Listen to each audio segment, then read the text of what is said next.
to sort of move on to sort of technology, like including social media, and like, well, especially with regards to kids these days on social media. Um, and it's like pokey technology that's in the palm of your hands, and it's addictive and all that, and it's sort of Hmm. designed to stimulate your brain in certain ways. Um, but sort of social media without bringing into account netiquette from the start, which I learned that at university, uh, 20 years ago, like before social media was really a thing, just on forums and uh, message boards or whatever. Um, but yeah, the netiquette and like these big social media companies haven't um, applied that, and like people, they're being given this technology without instructions, if that makes sense, without Yeah. knowing how to act. And then we've seen it over progression over just the last few years, especially. It's ramped up. Um, so in terms of getting away from that and getting in control of that for a lot of people, especially like kids, do you have any sort of advice or anything you'd like to add to that? Because like technology can be weaponized. Words, like language is a technology, so words can be weaponized even. So if you want to take it down that far, but like all tech can be weaponized, and we shouldn't look at social media any different, especially like if it's affecting um, world world politics, I guess, or uprisings and all this sort of stuff. It needs to be uh, well, people need to understand the power of it, if that makes sense. Yeah, definitely. Yeah. I mean, there's so much you can do with it. And that's the thing. Anything that you can do a lot with, there's a lot of responsibility that comes with it, a lot of potential power from it, and then a lot of potential destruction from it. So, but I think that it's designed that way to not have given people the tools to know how to use it properly. Mm. It's kind of like giving crack to people. Yeah, It's some kind of drugs and that, and it's just like they're going to abuse it, and that's the whole plan from the start. That's not an accident at all.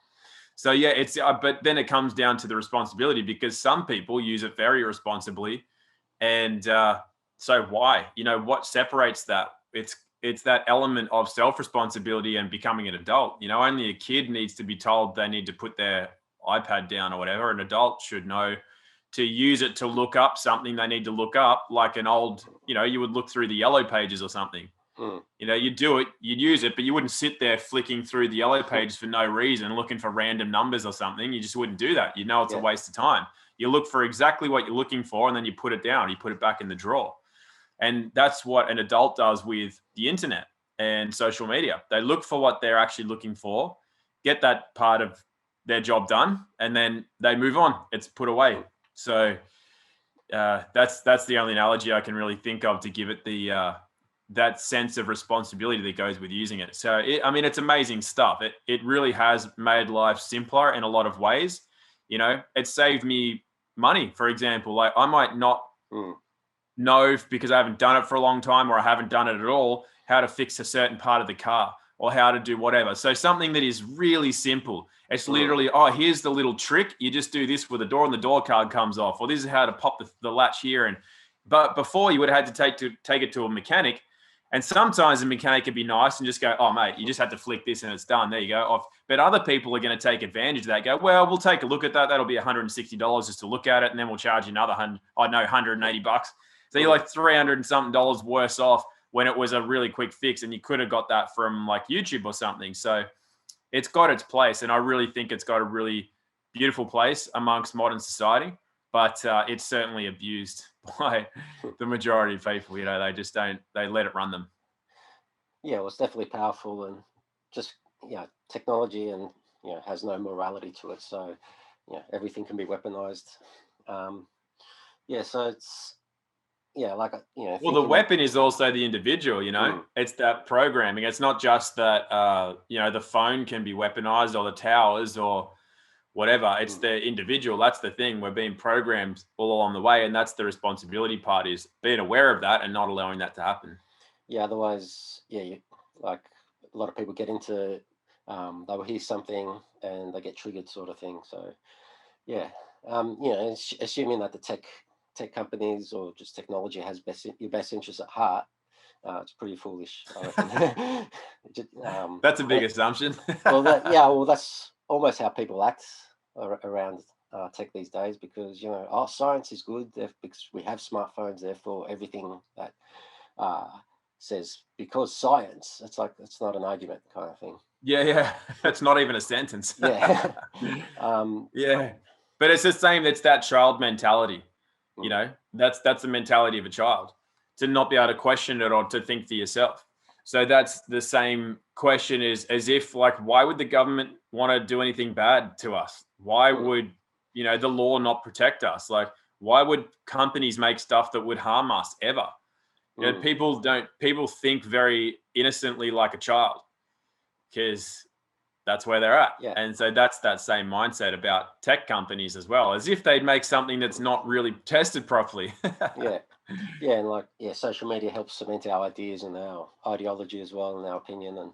And people don't put down any time they're having a negative day, or it's always, oh, look at me. So the virtue signaling, that's pretty. I just can't stand that. But like, what about what positives do you see with regards to all that, the tech and the social media? Obviously, like, we're connected, and like there's thousands of people around the world, watching and listening to your videos and stuff, and like a lot of other people are actually getting their message out there, even in this time of censorship. So like, what about the positives that you see? Yeah, that's definitely part of it. I think skills have improved in general as a result, which is a weird thing, because I think people are spending less time doing the activities because they're spending more time online. But at the same time, things like jiu-jitsu, it's like, how many people now have improved their game because outside of their classes, they're actually going over YouTube videos and people showing techniques, and they're like, oh, that's epic. And it changed, their mind gets opened up, and they try that in the gym. Or music. Like, when I was in school, I was probably the best guitar player in high school, but that was based on only the people around me. There was way better players, but you just weren't exposed to them. And you get on YouTube and you're like, holy crap, look at that 6-year-old. And, like, I'm 16 or 17. These 6-year-olds are way better. And had I had YouTube when I was in high school, I would have been a lot better at guitar, because I would have been exposed to what's possible. Like the 4-minute mile principle, how everyone thought it was impossible, and Roger Bannister beat it. And then immediately after he did it, 4 more people did it, because there was some mental construct of what was possible. And so I think that we're able to see through social media what's really possible with, especially sport, music, dance, all the creative kind of endeavors. I think it really helps, as long as people are also spending the time doing it themselves, and also surrounding themselves by other people doing it. Like the people that try to just go through Gracie University and learn jiu-jitsu all online and then practice with their mates. That's like, you're not going to learn as much as you would in like 3 classes in a real school. So there's there's a lot of, it still has its place though. Has its place. And so with regards to podcasts and just listening to experts in different fields talking, it's like you're getting almost a direct knowledge, like totally. So it's. But what it's doing though, I totally agree, and it's got its place, and I think people should still do it. I just think people need to also, going back to that nature part you brought up before, is not to think that it only comes from there, because the more that you just go on Audible and listen to podcasts and just think you're getting all your information there, the less you'll tap into where the real information has always come from. Like, there's already an internet before our electronic internet was brought into play. The internet is what's already there that we tap into all the time. So the more you're on a device or a computer listening to podcasts, it doesn't mean you cut that off, but it means that if you forget that it's there and you start thinking you'll get everything from this electronic internet, you will cut yourself off from that. So it's important to be able to still use both. Well, yeah, like my experience is definitely some kind of, it's almost like creativity. It's not coming from within, it's being downloaded.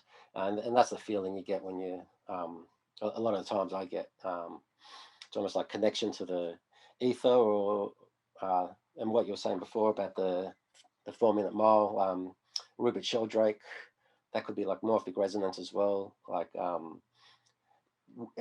think, as well as the psychological, I think it's on many levels.